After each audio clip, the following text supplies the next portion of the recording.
बिस्मिल्लाहिर्रहमानिर्रहीम। अस्सलाम वालेकुम। हमारे चैनल में आप सबको बहुत खुश आमदीद। रमज़ान मुबारक के डेली के वज़ाइफ लेकर आपकी खिदमत में हाजिर हैं। हम रमज़ान मुबारक के दिनों के लिहाज से आपके लिए वज़ाइफ लेके आते हैं।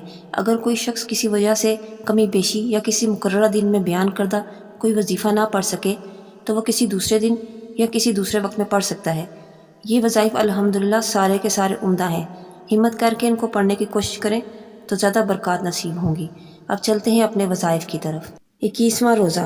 बाद नमाज फ़जर या हाफिज़ु एक तस्बीह, बाद नमाज ज़ुहर या नासिरु एक तस्बीह, बाद नमाज असर या बासितु एक तस्बीह, बाद नमाज मगरिब दुआए जमीला 3 मरतबा पढ़ें, बाद नमाज इशा सूरह तलाक़ की आयत नंबर 3 17 मरतबा पढ़ें। व यरज़ुक़हु मिन हैसु ला यहतसिब व मन यतवक्कल अलल्लाहि फ़हुव हस्बुहु इन्नल्लाह बालिग़ु अम्रिही क़द जअलल्लाहु लिकुल्लि शैइन क़दरा। ये थे हमारे 21वें रोज़े के दिन करने वाले तमाम वज़ाइफ। अल्लाह पाक हमारे तमाम वज़ाइफ और इबादत को कबूल और मंजूर फरमाए। मिलते हैं नेक्स्ट वीडियो में एक न्यू टॉपिक के साथ। अल्लाह हाफ़िज़।